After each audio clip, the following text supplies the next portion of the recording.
Pero si tanto quieres debatir conmigo, entra contigo yo. Entonces, bueno, si no quieres la condición, ahí está. Te estaba esperando. Ya, yo no estaba cansado. Ya digo, estoy cansado de estar ya.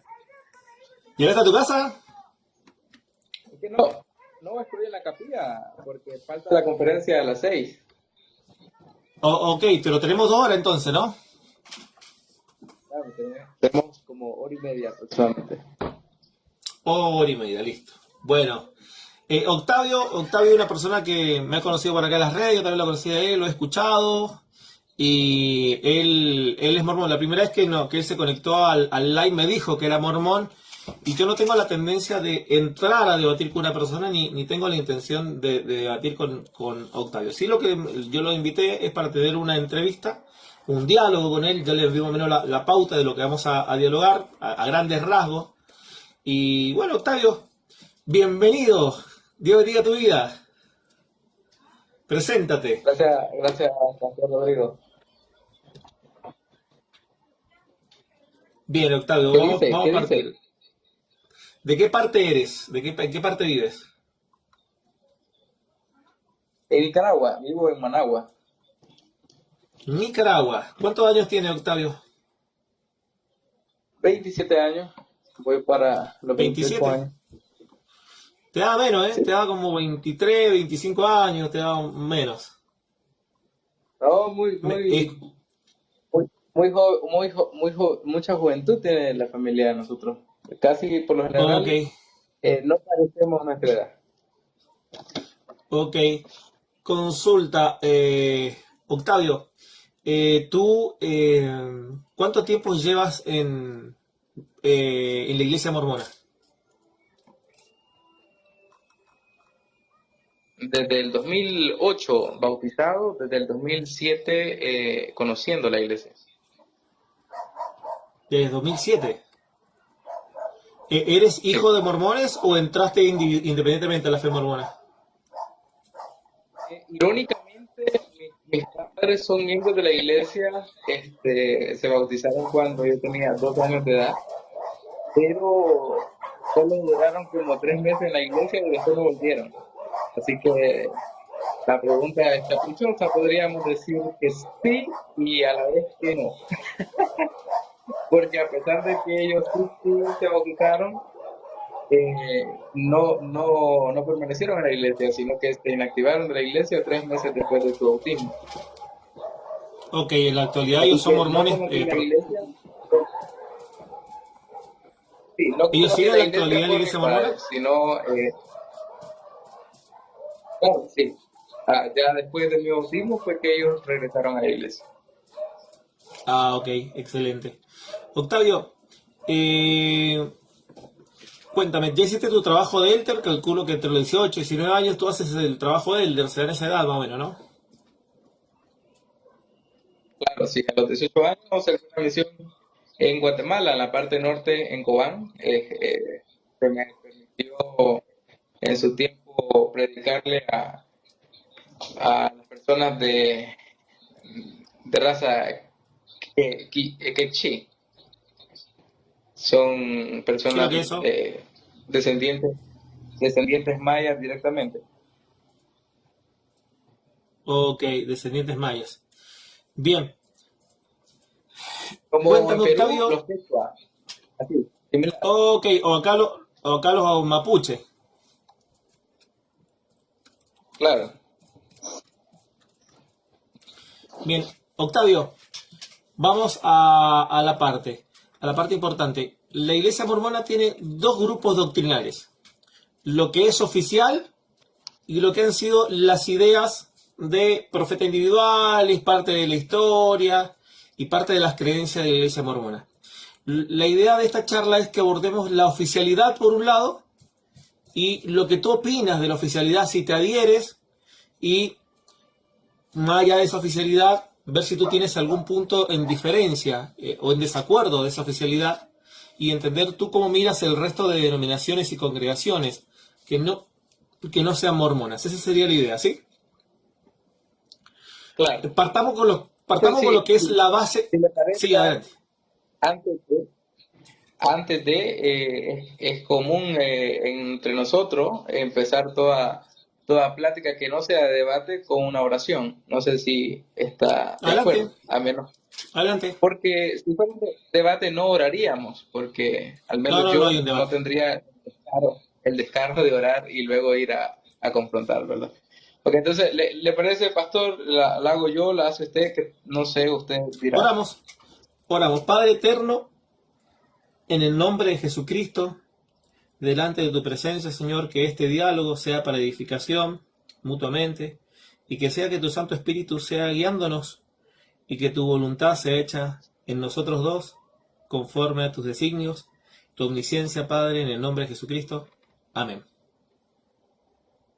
Amén. Le agradezco, pastor. Amén, Octavio. Si hay cosa que me ha gustado ha sido la sencilleza que tú tienes, Octavio. Y me he topado con varios mormones que tienen esa especie. De hecho, han entrado mormones a mi casa, hemos charlado de doctrina, muchos han terminado llorando después llorando porque creo que son dentro del mormonismo se percibe el tema de la vigencia de dones, milagros y demás, y son bastante como sensitivos ese tipo de diálogos. Bien, Octavio, vamos a las columnas vertebrales del mormonismo. El mormonismo, en las columnas vertebrales, en cuanto a la fe, así como en el cristianismo, es la Biblia. El mormonismo, aparte de la Biblia, tiene el libro de Mormón, Doctrina y Convenio y la Perla de Gran Precio. ¿Estamos de acuerdo? Correcto. Ese es el canon Así es. oficial. Es el canon oficial, sí. Ok. En equivalencias entre el libro de Mormón y el libro de la Perla de Gran Precio, ¿cuál tiene más autoridad? ¿Mormón o la Perla de Gran Precio en equivalencias? ¿Cuál es más autoritario sobre cuál? ¿Cuál es jerárquico sobre cuál? Ninguno. Son iguales, son transversales. De hecho, la La escritura de triple, nosotros está en una... Es cuádruple. claro. Ah, cuadro, ¿cuál agregaron ahora? Porque tenían la triple nomás. ¿Cuál es el último? La Biblia. Ah, la Biblia, está ahí introducida. Ok. Entonces, la Perla de Gran Precio, Doctrina de Convenio y el libro de Mormón y la Biblia son equivalentes los tres. O sea, son iguales para ustedes. Correcto.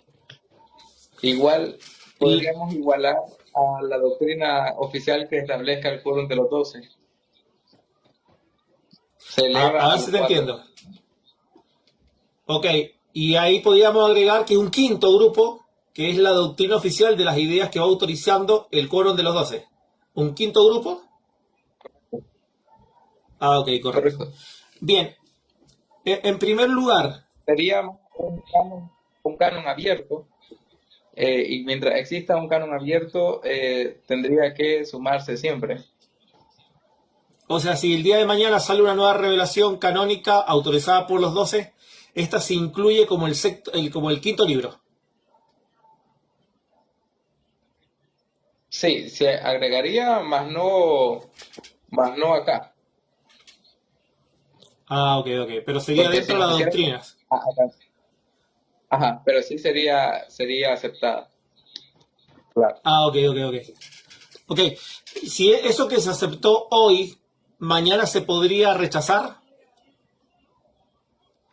Sí, podría ser dependiendo de qué es lo que se establece. Si es una práctica, se puede.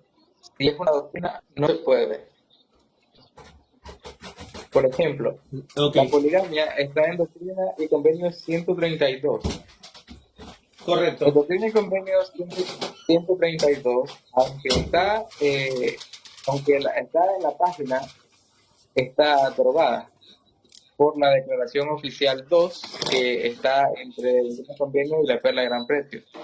Entonces, al final, si es una práctica, sí se puede derogar, pero si es una doctrina, no. Por Define ejemplo, diferencia entre práctica y doctrina, porque, por ejemplo, en el mundo cristiano el bautismo se denomina doctrina, que incluye práctica. Así también la evangelización es doctrina y es práctica. Por ejemplo, en la iglesia cristiana definimos que creer en Cristo es doctrina y es una práctica constante. Entonces, cuando en el libro de Mormón no sería práctica y doctrina, porque básicamente es una cuestión semántica, ¿no? Claro, en cuanto a práctica, tendría que ver en la forma administrativa de la iglesia, tiene que ver con la parte de administración y también tiene que ver con asuntos que, para tener un ejemplo más claro, podría ser la poligamia, una práctica de la iglesia que se autorizó en 1840 a 1860. No era una doctrina de la iglesia, sino una práctica de la iglesia. Pero era doctrina en su momento. No, siempre una práctica, porque las doctrinas no se cambian en esta iglesia. Por ejemplo, el bautismo por los muertos no se va a cambiar nunca. El matrimonio entre el hombre y la mujer no se va a cambiar nunca.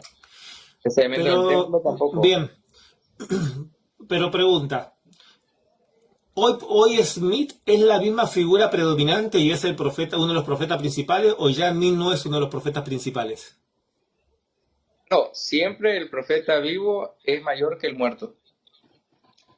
O sea, lo que dijo ayer el profeta Smith ya no es autoridad ni relevante, sino que el profeta vivo, y ojo, y el profeta vivo, autorizado por los 12, vendría siendo lo que se autoriza, ¿no? Pues el profeta vivo es independiente o sujeto a los 12.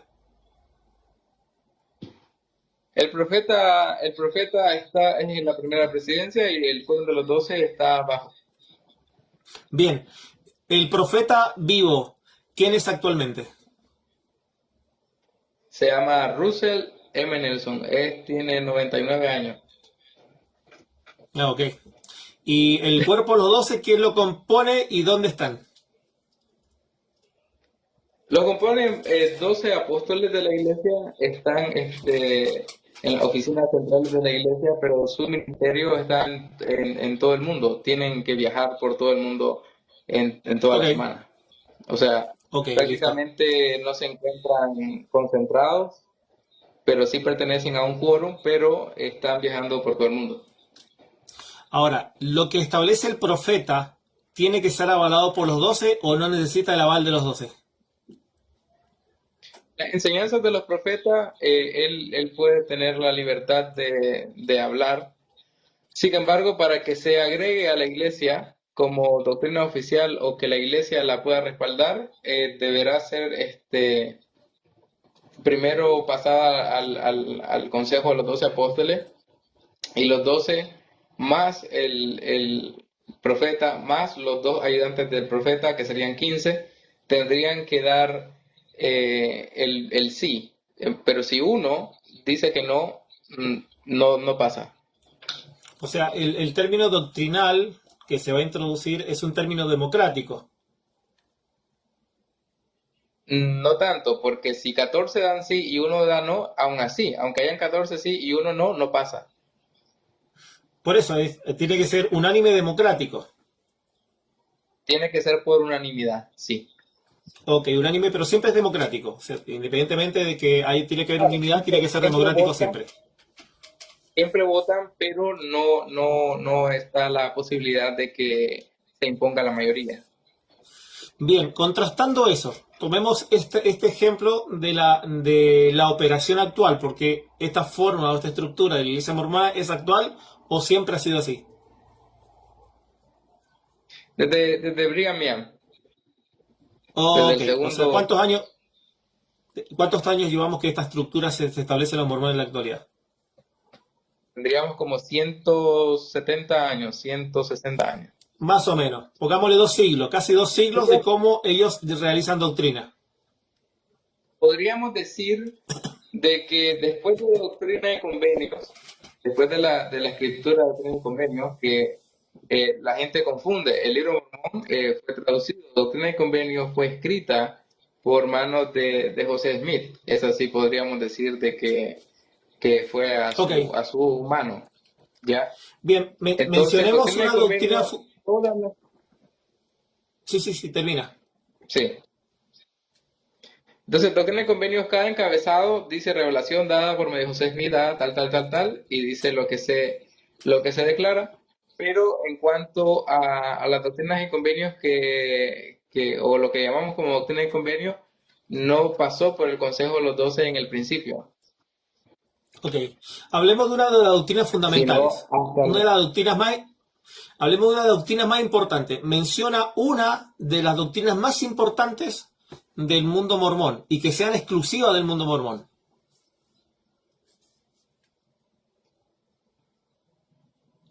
la visión que tenemos del Padre, el Hijo y el Espíritu Santo, aunque se puede compartir con algunos, Es que no, que esa no, es no es del complicada. Hablemos de algo todo. más sencillo. No, esa es muy complicada. Pero esa es una más sencilla. El bautismo por los muertos. El bautismo por los muertos sí es exclusivo de nosotros, claro. Bien. Define para que la Está, gente entienda cómo ustedes está realizan el bautismo por los muertos y qué es lo que es y por qué lo hacen. diferencia muy grande entre el bautismo personal que tenemos, ¿no? Cuando alguien es bautizado en la iglesia, por ejemplo, yo o cualquier investigador de la iglesia es bautizado, en la forma del bautismo varía, ya no es el bautismo por los muertos el mismo bautismo que existe para la conversión del creyente. O Cuando sea, son voy a dos bautismos citar la, distintos. sí, muy distinto, Ok. muy distinto. Cuando un converso viene a la agua del bautismo, la forma del bautismo es dando el nombre de la persona, declaramos lo siguiente. Por ejemplo, hermano Octavio Antonio Vargas Fuente, habiendo sido comisionado por Jesucristo, yo te bautizo en el nombre del Padre y del Hijo y del Espíritu Santo. Amén. Entonces metemos a Ok. la persona en el agua y la vamos a sacar. El bautismo por Ok. los muertos sería diferente. En el bautismo por los muertos solo es en los templos, no en las capillas. ¿Ya? Ok. Cuando una persona o el bautismo vicario representa a una persona ya fallecida, lo hace de la siguiente manera. Estando en el templo, el oficiante va a hacer la ordenanza de la siguiente forma. Ya no te dicen el nombre completo porque no es tu bautismo. Dicen hermano Vargas, solo el apellido. Hermano Vargas, habiendo sido comisionado por Jesucristo, yo te bautizo por y a favor de fulano de tal, quien ha muerto. En el nombre del Padre y del Hijo y del Espíritu Santo. Amén. Esa es la diferencia. Cuántas veces se realiza el bautismo por los muertos? Una vez por cada individuo. O sea, Porque la diferencia está. si tengo 30 muertos, me bautizo 30 veces, uno por cada muerto. Sí, sí, así es. Ok, así es, ok, listo. Es Bien, que, es que pasamos, cuando estábamos muy jóvenes, qué cansado que nos metan como 100 veces. ok, ok, mira, partamos de eso, partamos de eso. ¿Podría el día de mañana establecer el profeta más los 15, decir que ya no van a bautizar más por los muertos por decisión unánime? ¿Eso se puede mover y anular? Aunque lo miro muy imposible, la forma de unanimidad es lo que podría permitir. Cualquier cosa se podría Ok, permitir. ok. ¿Podría el día de mañana, unánimemente, así los 15 más el profeta serían 16, decir, ya no bautizamos más en el nombre del Padre, del Hijo y del Espíritu Santo? Aunque es muy imposible que lo hagan, sí, porque sería contrario a los 4 libros canónicos. Pero si lo hacen igual se podría sacar, o sea, de acuerdo a la norma actual, sí se podría eliminar el bautismo en nombre del Padre, del Hijo y del Espíritu Santo con relación a este tipo de quórum. Claro, aunque el tercer cuerpo gobernante de la iglesia, yo pienso que habría una confrontación con el segundo cuerpo gobernante. ¿Cuál es el tercer cuerpo gobernante? El primero es el profeta, el segundo son los 12 y el tercero, ¿quiénes El son? primero es el profeta y sus 2 consejeros. El primero se llama la primera presidencia. La Ok, segunda es la de los apóstoles. La ok, los es la 12. de los 70. ¿Y quiénes son los 70? Explícame eso. Hombres llamados como los 70 de la Biblia. que Cristo llamó a Ok, 70 y los mandó a predicar. Entonces, ok, en el oficio de ellos se le llama 70 acá. ok, Por lo general, los apóstoles, cuando un apóstol muere, es de uno de los 70 el que va a, por lo general, no es una regla, ok. pero por lo general Asciende. eso es lo que Y sí. entra un nuevo candidato a cubrir el puesto de los 70. Bueno, pero vamos a hacer una utopía. Utópicamente se pone de acuerdo el presidente, la primera, la segunda y la tercera presidencia, los tres cuerpos dicen, ok, no vamos a bautizar más de ninguna manera y eso puede, por concilio, eso puede modificarse, ¿cierto? Claro, podría ser. En una utopía podría ser. Ok, correcto. Octavio, bien, en base a este simple ejercicio que hemos hecho, lo voy a dejar voy a abrir un paréntesis acá en un diálogo contigo. ¿Por qué tú consideras y cómo fue, qué es lo que te motiva a ti a entrar a la iglesia mormona? Esa es la pregunta quizá mucho más importante de este live. Sí, y Eh, sé cómo la mayor parte llegan, pero me gustaría que la gente te escuchara a ti. claro, claro. Yo me opuse a la iglesia mormona, como diríamos comúnmente, que no me gusta mencionar de esa forma, pero me opuse a ella desde el principio, cuando los misioneros llegaron a visitarme sin que nadie lo mandara, tocaron mi puerta.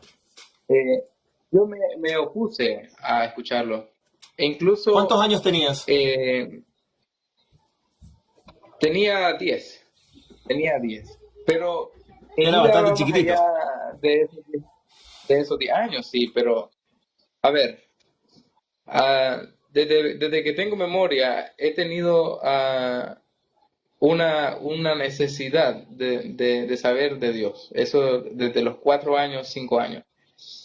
Ok, De muy pequeño mi familia me llevaba a cultos evangélicos y eso estaba como a las dos casas de donde vivíamos en ese momento.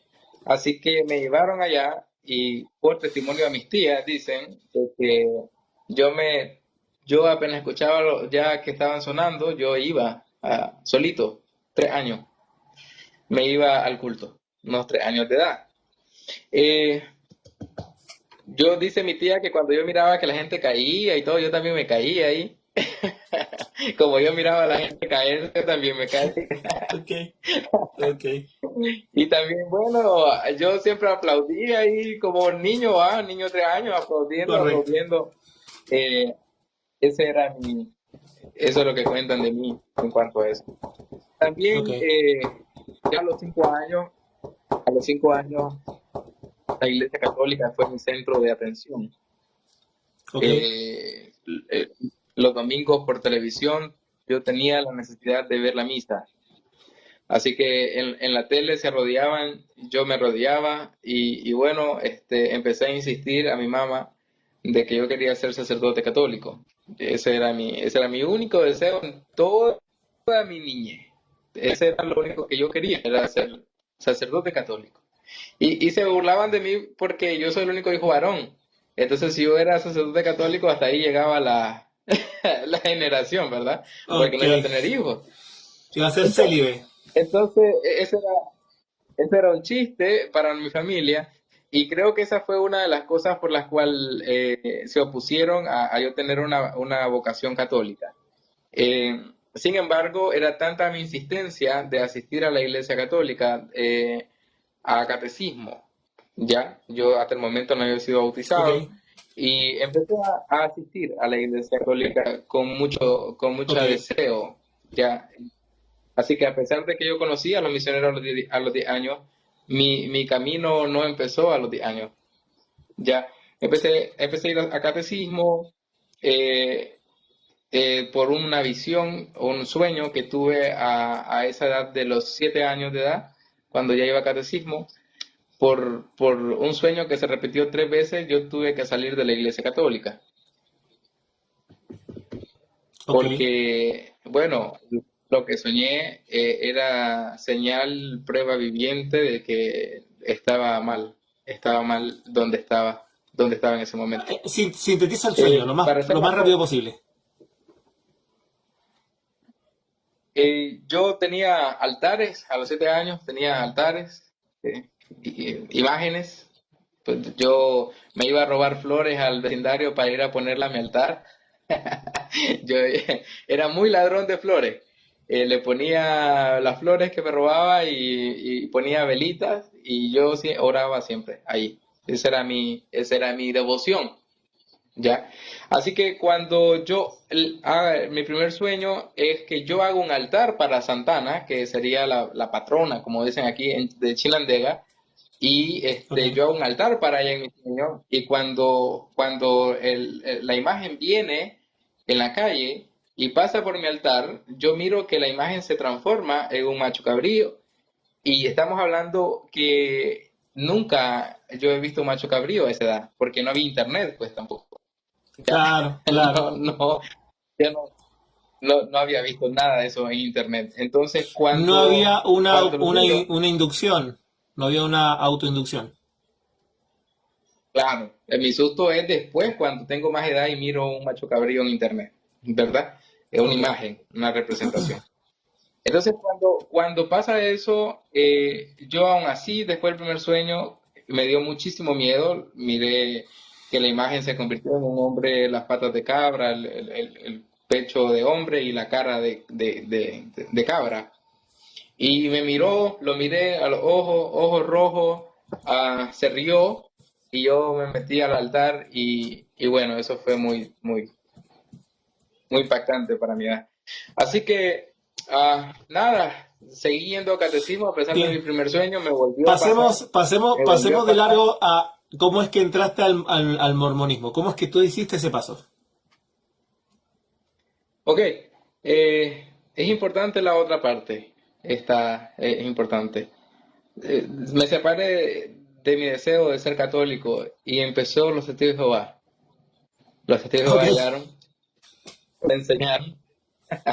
Estamos hablando de 8 años, 8 o 9 años.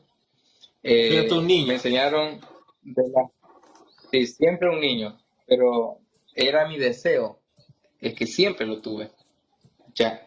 Ok. Era mi deseo y ellos empezaron a enseñarme, pero para mi mente de niño, cuando me dicen que Cristo murió así y no así, que es lo que yo adoré, adoré toda mi vida a un Cristo así, no así. Entonces ya te imaginarás mi mente, ¿no? Ahora yo Claro. lo único que quería saber es quién decía la verdad. Ahí me empecé a dar cuenta de que las iglesias eran diferentes. Eso Ok. me impactó toda mi vida, eso me impactó.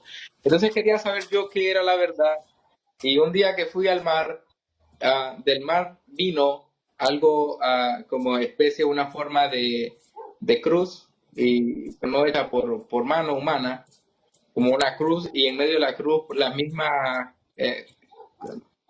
carcasa, por así decirlo, de la madera hacía como un Cristo. Y yo lo agarré del mar.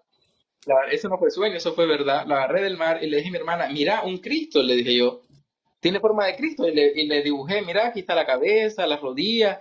Y bueno, para mí fue wow. Y nos llamaron, lo tiré al mar. Me arrepiento de haber hecho eso porque me hubiera encantado tenerlo al día de hoy. Lo tiré al mar y entonces, para mi corta edad, dije, este Señor de Dios, y como que una cruz. Entonces dejé de escuchar a los testigos de Jehová. Si no, yo sería testigo de Jehová, porque me gustaba, claro. Ok. Cuando conocí a los mormones, ese fue un choque para mí. Imagínate si a los testigos de Jehová los saqué por un tubo por culpa de algo que miré en el mar, imagínate los mormones. Los mormones llegaron con un libro mormón, llegaron hablando de un hombre que vio al Padre y al Hijo, llegaron hablando de la preexistencia, llegaron hablando de una restauración, de que Pedro, Santiago y Juan se le aparecieron a José y dieron el sacerdocio. Todo eso, todito, todito, lo rechacé. Lo rechacé, pero especialmente el tema que yo tenía en contra era el libro mormón. Lo rechacé el libro mormón aún después de mi bautismo, irónicamente. Lo rechacé rotundamente. Era algo que yo no podía aceptar porque no venía de iglesias que hablaran de tal libro. Siempre era la Biblia, lo único que tenían en común, ¿no? Así que para no alargar el tiempo, yo sé que tenemos poco tiempo, eh, ellos lo único que me impactó de los mormones fue cuando ellos me dicen, mire, no me crea a mí, me dice el Elder Arauz, el del Palacio, no nos crea a nosotros. Pregúntele a Dios si es verdad o no lo que le hemos dicho. Me leyeron Santiago, capítulo 1, versículo 5. Si alguno de vosotros tiene falta de sabiduría, pídala a Dios, quien da a todos abundantemente y sin reproche. Y cuando me leyeron eso, y cuando me dijeron pregúntele a Dios, es algo que nunca había escuchado anteriormente. Todas me decían que la otra era falsa y que la de era verdadero, cosa que tampoco adelante te lo voy a tener que decir yo también. Pero pero en ese sentido, cuando me dijeron eso, eso caló en mi corazón bastante fuerte. Eso fue algo que me impactó demasiado. Yo dije, yo nunca le he preguntado a Dios nada.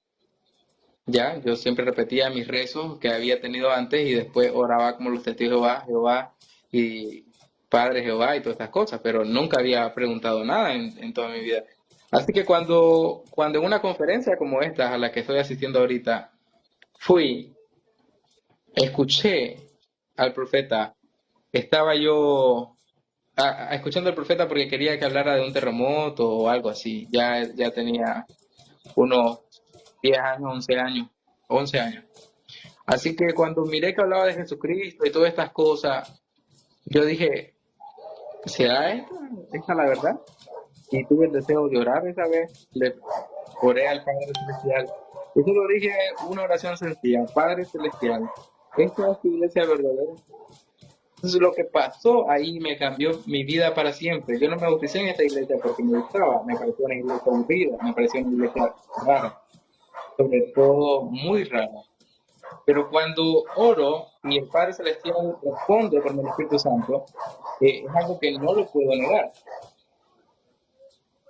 No podría negar el evento.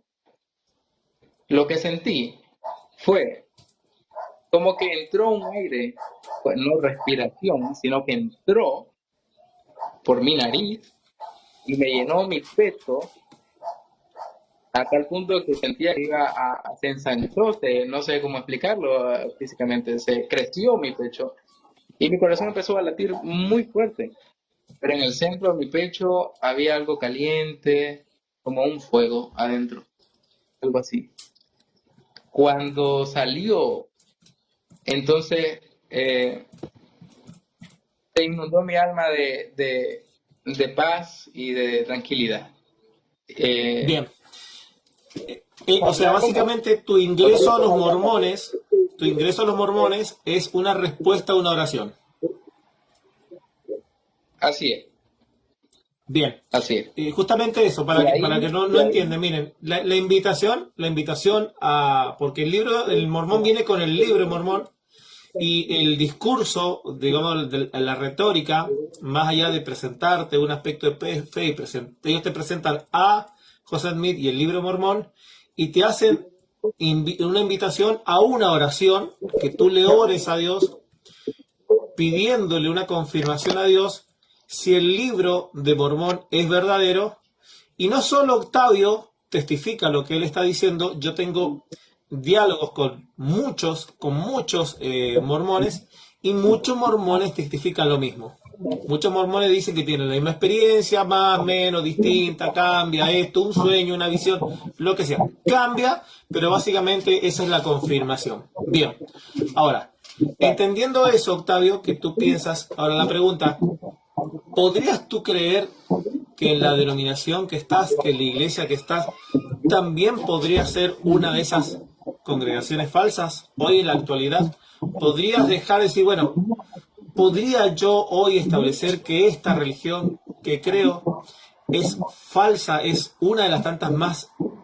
¿Podrías tú creer eso en la actualidad? O sea, dejarlo como una posibilidad, no como una afirmación, sino como una posibilidad. tendría que negar mi experiencia.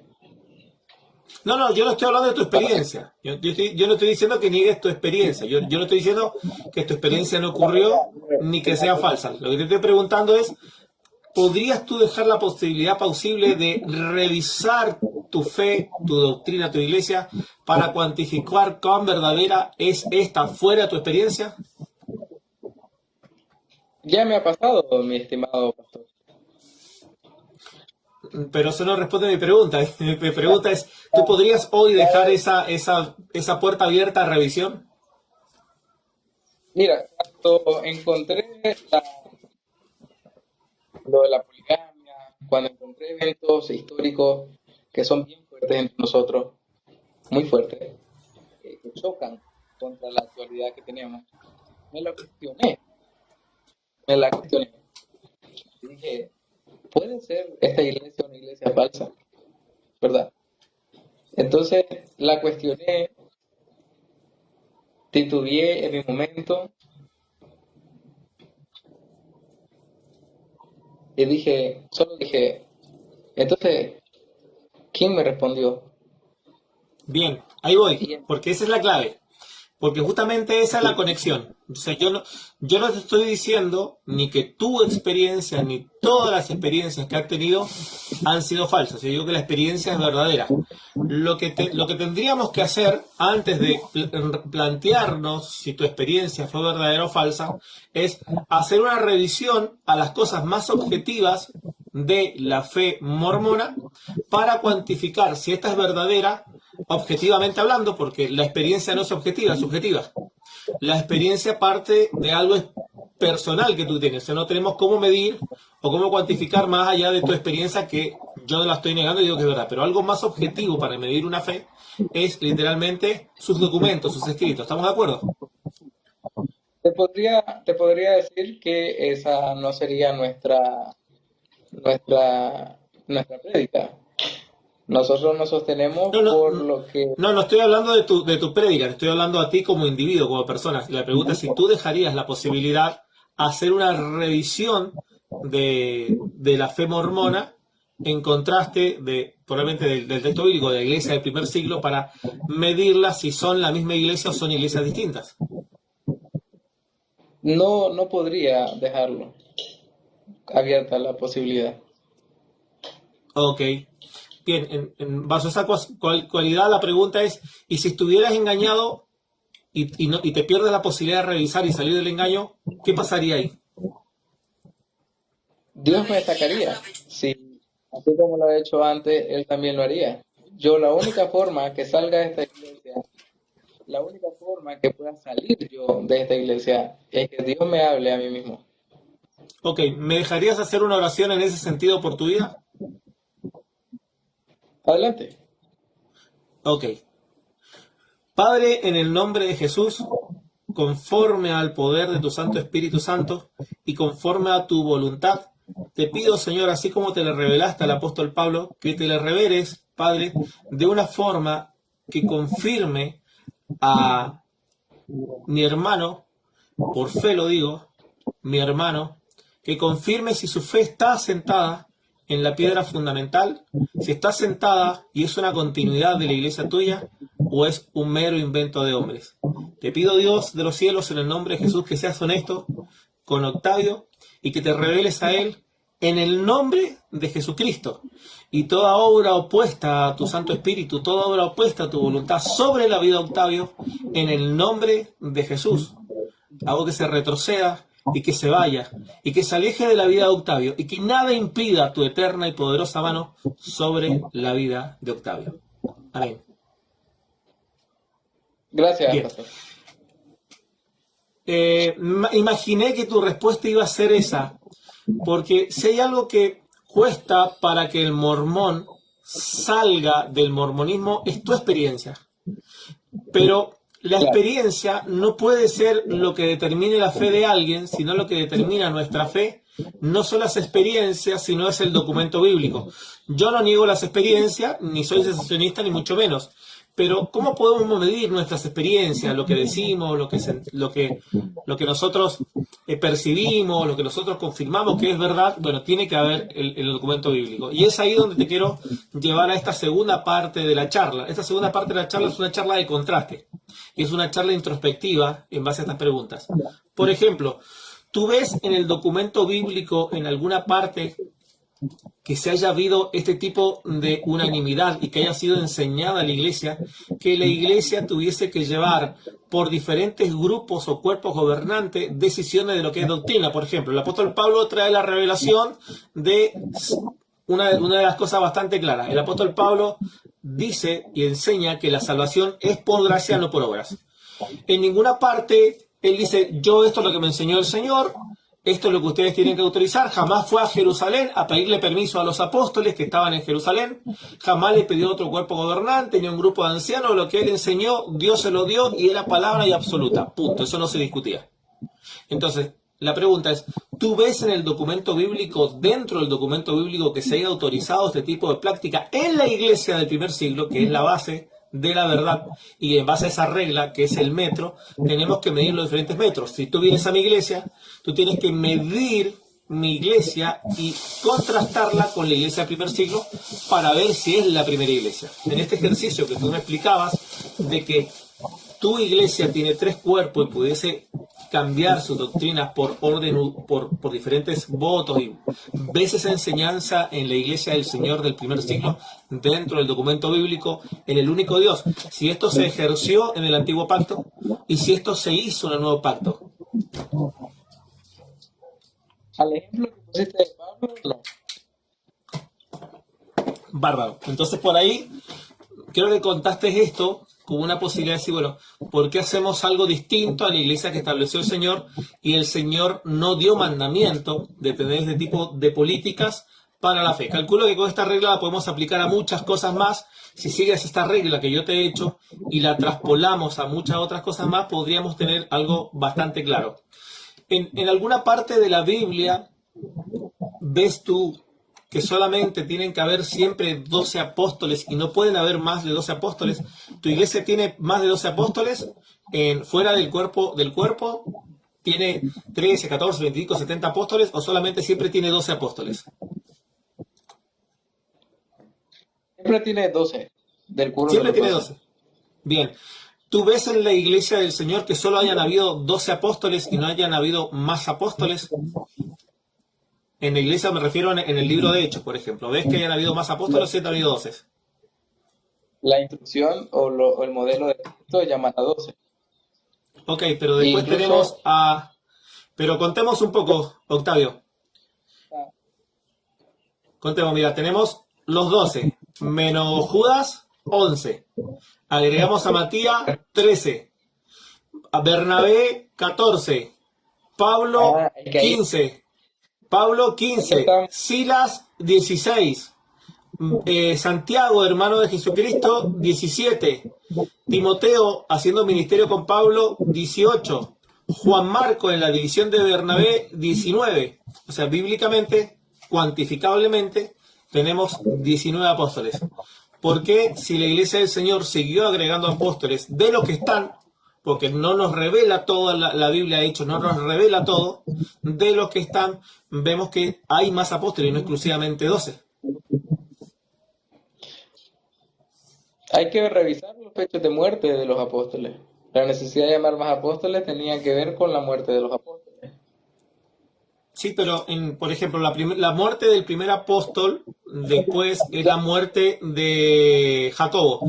Jacobo, de los 12, es mencionado que murió en el documento bíblico a la mitad, pero después de su muerte, ya habían 18 apóstoles, no habían 12. O sea, con la muerte de este apóstol quedaron 17 para la muerte en el conteo bíblico del documento bíblico. Habían 17 apóstoles presentes en el texto bíblico y no solo 12. No te lo muestro como un punto a debatir, solamente te digo que contraste que la iglesia del Señor no se limitó solamente a 12 apóstoles, para contrastar que la iglesia del Señor deja el ministerio apostólico, el ministerio pastoral, el ministerio de profeta, el ministerio maestro como un ministerio abierto, llamando en base a que crezca la iglesia. Imagínate que la iglesia se iba a desarrollar en todo el mundo, es imposible que 12 sujetos de una sola parte del mundo tuviesen que estarse trasladando a diferentes lugares. De hecho, el medio de transporte era muy pobre, había necesidad de que los ministerios vayan creciendo en cada comunidad cristiana, en cada parte que iba llegando. ¿Se entiende? Claro, pero déjame responderle a Esteban, que está por aquí. Esteban dice, con la primera presidencia son 15. Sí, Esteban, pero el quórum se llama el quórum de los 12 apóstoles y la primera presidencia actúa como profeta, evidente y regulador. Así que Ok. los tres que salen de los apóstoles no son parte de los 12, sino, de hecho, hoy los sostuvimos. Entonces, Esteban, hay que ver el nombre completo del quórum. El Se quórum lo entrecorta tuvo tu Esteban. audio, no sé si tienes manos libres por ahí, pero tu audio se entrecorta un poquito. La señal aquí está muy pésima porque no estoy en mi casa. Está muy, muy Ok, ok, baja. ok. Ok. Bien, continuemos con esto. ¿Tú consideras que la Biblia es un documento de autoridad por encima de los otros libros o es igual de autoridad como decía al principio? ¿No consideras que la Biblia es algo mayor o la iglesia o la Biblia podría ser hoy algo menor? No, la Biblia no es autoridad para la iglesia de nosotros, ni O sea, tampoco los otros libros. Nuestra, como te digo, nuestro principio no se basa a lo que Dios habló, sino lo que habla, la ok, lo revelación que Dios del está Señor. diciendo hoy. Lo que Dios está diciendo hoy. Ok, excelente. O sea, Entonces, y Jesús a lo demás. ok, ¿conoces el texto de Gálatas? Calculo que este texto en algún debate te lo han presentado muchas veces. Gálatas 1 enseña que si alguno predica un evangelio distinto al que hemos anunciado, sea anatema. El apóstol Pablo lo que está trazando, y él en el capítulo 3 de la primera carta a los Corintios dice, yo como perito arquitecto puse fundamento, el resto mire cómo edifica. Y dice, ninguno puede poner otro fundamento del que ya ha sido enseñado. O sea, básicamente, en tres partes de la Biblia, si lo amarras, eso cuarta de lo que se enseñó, de lo que se dijo, no se puede mover, no se puede cambiar. Y todo profeta posterior que venga o toda gente tiene que sujetarse a lo que se dijo. Eso no impide que Dios hable personalmente a Octavio, con dirección además, pero sí va a impedir a que venga alguien a cambiar lo que ya se dijo de manera normativa y de manera doctrinal. Porque si no, tendríamos un Dios que le dijo a Pablo A y después viene 500 años después y le dice a Jorgito que A ya no sigue, que ahora es B, y A se anula. Eso nos representaría un Dios cambiante.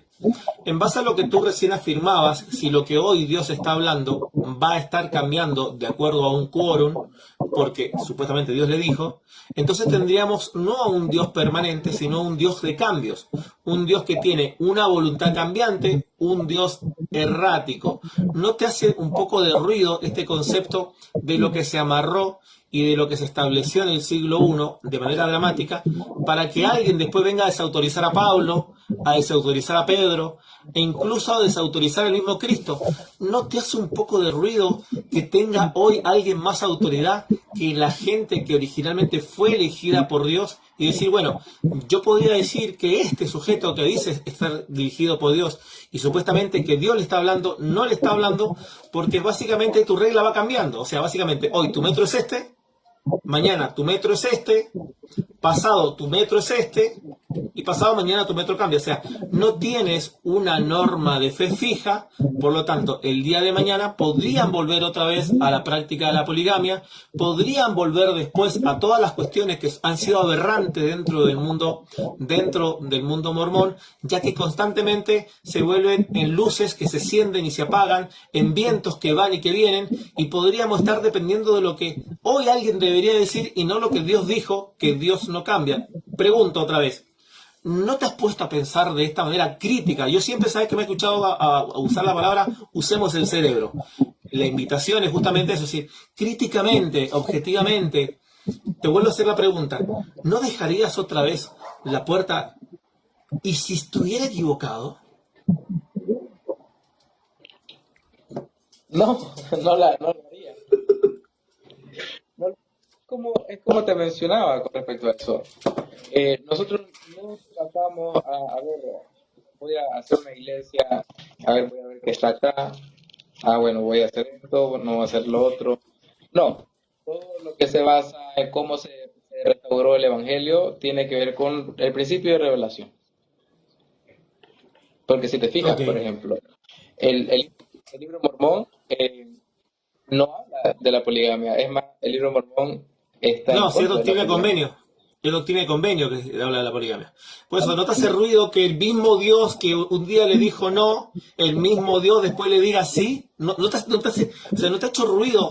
Hablando de Dios, O sea, ¿cómo puede Dios, si es el mismo ayer, hoy y por los siglos, y Él tiene una sola voluntad, Dios tiene única voluntad, que es la voluntad de que fue escrita y profetizada por los profetas, cumplida en el Nuevo Testamento, no pudiese este Dios que me está presentando es un Dios de cambio, un Dios variante, que mañana básicamente me podría decir, ¿sabe qué? Empecemos a escribir una nueva doctrina, porque en esta regla que tú tienes, que el metro cambia, podrías mañana tirar toda la basura y empecemos de nuevo. O sea, ¿no te hace ruido este tipo de mecánica que tiene el mormonismo? Honestamente hablando, o sea, críticamente hablando. Le, le- no me hace ruido. Por ejemplo, a Abraham se le mandó a sacrificar a su hijo y después le dijeron que no. Pero si Dios Ok, fue el que lo dijo, pues a Nínive se predicó que se iba a destruir y al final Dios no la destruyó porque se arrepintieron. Entonces al bien, final Dios fue el pero ahí que, estás tomando hechos puntuales, hechos claro, particulares, y estás haciendo una generalización. Estás tomando de lo particular haciendo lo general.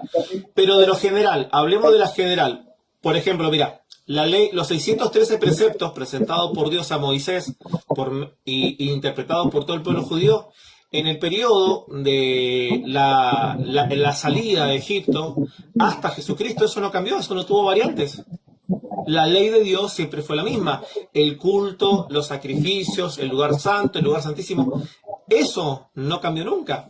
¿Por qué, si en el nuevo pacto ese mismo Dios que tiene esa misma regla nos entrega un nuevo pacto con sus directrices, condiciones, con sus ministerios y demás? ¿Por qué no debería ser la misma regla si al fin y al cabo es el mismo Dios? Y nos da un ejemplo de casi más de 1500 años de cómo Dios trató con el pueblo de Israel, y tenemos para atrás cómo trató con Abraham, y no hablamos de hechos puntuales, o sea, no estoy hablando de algo puntualmente que le está diciendo a un sujeto, sino de cosas más transversales y más claras, más objetivas. porque nosotros al ser guiados por un profeta viviente, escuchamos al profeta que vive. Entonces eso se antepone ante todo. Bien, pero ¿cómo sabes que este Entonces, profeta que vive realmente Dios le está hablando? ¿Cómo sabes que Dios le está hablando? por fe únicamente. Claro, es un concepto de fe, pero en realidad no lo sabes. O sea, no sabes si podría estar él No, inventando todo. igual que la mayoría de cosas que creo de esta iglesia no es por un conocimiento perfecto de estas cosas, sino por esperanza en que estas cosas que no sé sean verdaderas. Ok. Bien, en base a esta regla que tienes cambiante, vamos a los escritos, a las bases, porque, bueno, aunque supongamos que el libro mormón sea falso, supongamos que el libro de mormón que quisieron orar sea falso, ¿tú has considerado que el libro de mormón, como que ya no es autoridad, tú me dices que tampoco es autoridad de ti, sino que es el profeta, ¿podrías considerar que ese libro que tú oraste fuese falso? No, porque igual también va por experiencia, lo he leído, he meditado y también he preguntado.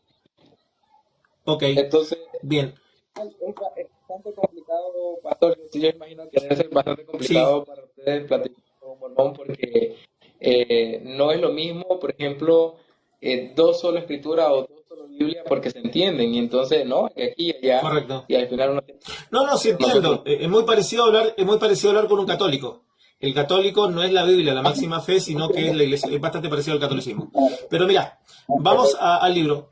Para la gente que no conoce el libro mormón, danos una síntesis de qué es el libro mormón. Digamos que tú eres un mormón, me presenta el libro mormón, y cuéntanos exactamente qué es el libro mormón y cómo llegó acá a la tierra. El libro mormón es el relato o el trato que tiene Dios con los antiguos habitantes de América, describe el año 600 antes de Cristo hasta 420 después de Cristo. Lo que dice el libro mormón es cómo el Señor de cuando en cuando reveló su evangelio aquí en América y cómo se interesó en los antiguos habitantes de América entre este periodo de tiempo de 1020 años para revelársele a él y su Cristo, el cual sería, casi no se me oye. Ahora sí se me escucha. ¿Sí me pueden confirmar ahí abajo? ¿Se Yo no escucha me bien? escucho. Tranquilo, se escucha bien. No, se escucha Ok, bien, tranquilo. Tengo silenciado el micrófono. vuelvo. Ok, vuelvo. Eh, El libro de Mormón es el trato que tiene Dios con los antiguos habitantes de las Américas entre el año 600 antes de Cristo al año 420 después de Cristo. Es lo que Dios reveló a estos antiguos habitantes de acá de las Américas, que tiene que ver con la doctrina del Evangelio de Cristo, que tiene que ver con el plan de redención que Dios tiene para la redención del hombre y que tiene que ver con las profecías que tenían que ver con Cristo. El hecho o el acontecimiento más importante del libro Mormón es el relato de la visita de Cristo en América después de su resurrección.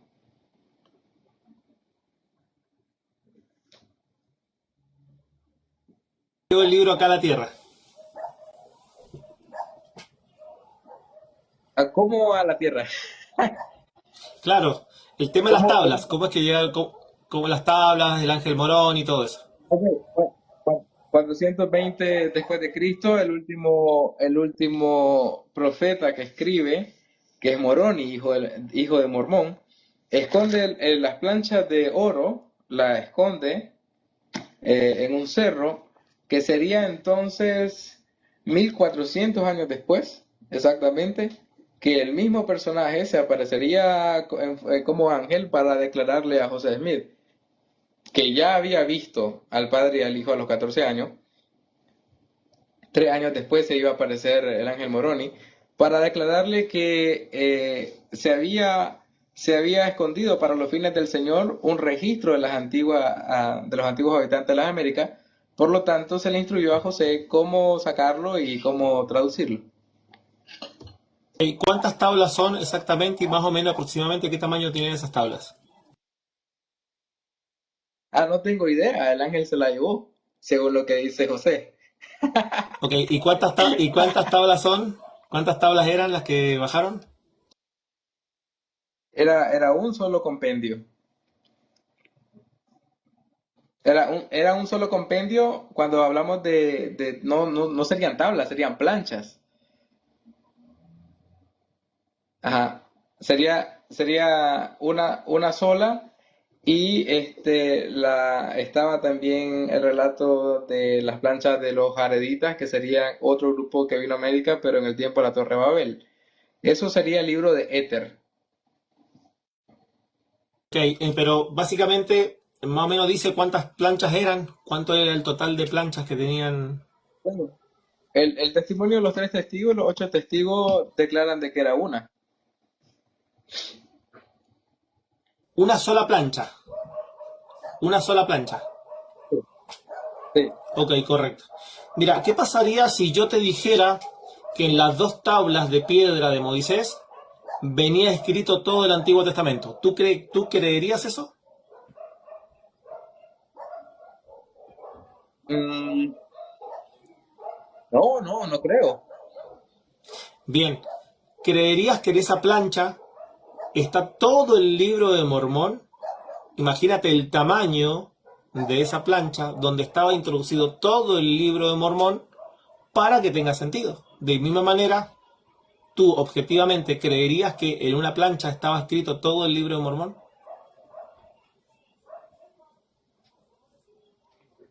De hecho, lo que dice es que una parte está sellada y no fue traducida. Ni siquiera Bueno, se o sea, tradujo todas las plantas. ok, entonces creerías que en cuántas planchas deberían ser para el solo libro de Mormón, ¿cuántas planchas deberían ser para poder contener todo el escrito interno del libro de Mormón? Esteban, claro que sí, es un compendio de planchas, es lo que ya dije. Ah, ok. Ok, no sé, no tengo idea de las planchas. Ok, bien. Ahora, supuestamente esta visita de Cristo habla a unas tribus que él visitó. Por ejemplo, si vemos la Biblia, nos menciona los pueblos romanos, el pueblo egipcio, los medos, los persas, los egipcios, etcétera, los babilónicos, y hay registros históricos de que estas sociedades y culturas existieron. Bueno, ¿qué registro histórico existe de lo que relata el libro de Mormón de estas tribus, de estos pueblos? ¿Qué evidencia empírica hay de lo que dice el libro, fuera de lo que dice el libro? Si tenemos evidencia arqueológica, no lo sabemos. De hecho, nunca ha sido una prioridad de la iglesia buscar evidencia arqueológica. Yo podría decir que es nula, ya.